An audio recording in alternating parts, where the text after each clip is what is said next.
Assalomu alaykum, hurmatli televizor ko'rguvchilar. Yaxshimsizlar? Dunyo qurultiyi to'r televiziyasining kunlik xabarlar programmasiga hammanglar xush kelibsizlar. Men İftihar Abdurashid. Bugun payshanba. Hurmatli ko'rmanlar, tövəndə diqqətinizlər kunlik xabarlar programmamızning tafsilotida bo'lsin. Oregon shtatining Amerika Kengash palata a'zosi Jeff Merkelning maxsus to'r betida 29-iyul kuni Uyg'urlarni majburiy qaytarish qarshi turish qonun loyihasi haqida maxsus xabar e'lon qilingan bo'lib, xabarda deyilishicha, Oregon shtatining Amerika Kengash palata a'zosi Jeff Merkel va Teksasning Amerika Kengash palata a'zosi John Cornyn 29-iyul kuni ikki partiya birlikda sungan Uyg'ur va boshqa xatar ostidagi shaxslarni Xitoy qaytarish yoki majburiy chegaradan qo'g'lab chiqarishga chetishliq chet el hukumat amaldorlariga jazo yurgizish haqidagi qonun loyihasiga qarab chiqqan.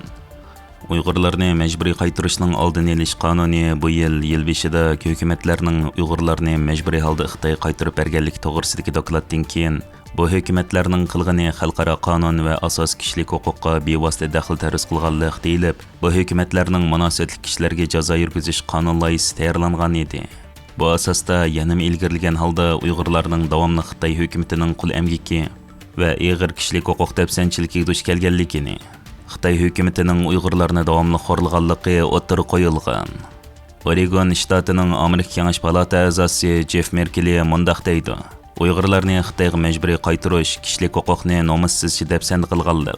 Amerika hukumati cho'qim Beijingning majburlashiga bo'ysundirilgan chet el amaldorlarini ogohlantirishda qat'iy ching turish kerak. İki partiyaning o'ttirib qo'ygan Uyg'urlarni majburiy qaytarishning oldini olish qonuni bu chet el amaldorlarining mas'uliyatini surishtirishdagi kuchli qurol. Shundaqla Amerikaning izzat hurmat va erkinlikdagi dunyoviy rahbarlik rolini yana bir qatam isbotlaydi. Teksasning Amerika Kengash palata a'zosi John Cornyn mundaq deydi: Jungo Kommunistik partiyasi zolim siyosatini diniy e'tiqod va oz sonli millatlar bo'libmi Uyg'urlarga davomli ishlatib, ularni asos kishilik huquqdan mahrum qildi va ularni yig'ib olish va qayta tarbiyalash lagerlariga solab, ochliq, qiynash va g'oyib qilib etishga boshladi. Uyg'urlarni va yoki har qanday diniy va oz sonli millat to'pining a'zolarini Xitoyga majburiy qaytarib bergan har qanday chet el hukumat amaldori Amerikada qarshi elinmasligi kerak. Men bu qonunni o'ttirib qo'yganligimdan faxrlanaman. Bu qonunga asosan bu jinoyatni sodir qilgan chet el hukumat amaldorlarining Amerikada viza yoki boshqa ko'chman salohiyatiga erishishning oldini oladi.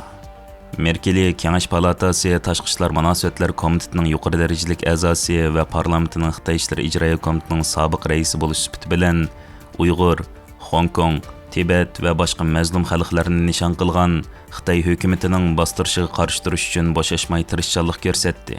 Tilga ilishga arziydigani, u ayni vaqtdagi Kengash palata a'zosi Marco Rubio bilan ikki partiya Uyg'ur majburiy emkining oldini olish qonunini tayyorlagan bo'lib, u Xitoyning Uyg'ur majburiy emgak bilan ishlab chiqarilgan mahsulotlarning Amerikaga import qilinishini cheklanishiga turtki bo'lgan edi.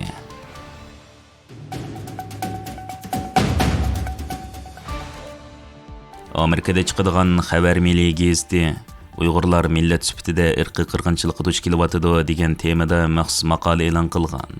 Muxbir Dunyo Uyg'ur qurultiyi ijroiya komitetining raisi Roshan Abbosni ziyorat qilgan bo'lib, maqolada kishilik huquqni tashabbus qilg'ichi va qurultiy ijroiya komitetining raisi Roshan Abbos Xitoyning Uyg'urlarni keng ko'lamli tutib turish, majburiy emgak, tug'mas qilib etish va organlarni elib olish qatorliq har xil ziyonkashliklarni bayon qilib, buning hozirma ham davom qilayotgan bir irqiy qirg'inchilik ekanligini o'ttirib qo'ydi deyilgan. Bu maqolada Roshan Abbos xonim yana Uyg'urlarning hozirgi ahvoli to'g'risida tushuntirib, Xitoyning siyosatida Uyg'urlarning kimligi, tili, dini va millat qatorliq barliq taraflarining jinoyat ekanligini, Xitoy hukumati Uyg'urlarni assimilyatsiya qilish uchun qayta tarbiyalash kerak deb qaraydi. Bu vahshiy hokimiyatning nazarida Uyg'urlar hatto normal odam deb qaralmaydiganligini, faqat o'tgan bir yilda 3 milliondan ortiq Uyg'urning majburiy emgak silinganligi, Xitoydan eksport qilingan paxtaning ko'p qismining Uyg'ur majburiy emkining mahsuloti ekanligini o'ttirib qo'yib, muxbirga siz kiygan kiyimlardan tortib, iste'mol qilgan pomidorlaringizgacha ularning hammasi Uyg'ur xalqining qini, tarlari va ko'z yoshlari bilan ishlab chiqarilgan bo'lishi mumkin degan. Xabar millida e'lon qilingan bu maqolada Roshan Abbosning bayon qilishida Xitoyning jazo lagerlari kishilarning ishki organlarini ilib olish uchun maxsus DNA uchurlarini to'plash Uyg'ur majburiy emgiki, Uyg'ur irqiy qirg'inchiligining hozirmi davom qilayotganligini va Xitoy hukumatining ta'tir tashviqotlar bilan buni yo'q chiqarishga xalqaro jamiyatni aldashga urinayotganligini tafsiliy yo'ritib berib, Amerikaga Uyg'ur mahbuslardan kesib olingan 13 tonna chash kelganligi to'g'risidagi dokladni misol qilib, Xitoy hukumati irqiy qirg'inchilikni foyda oladigan korxonaga aylantirdi degan.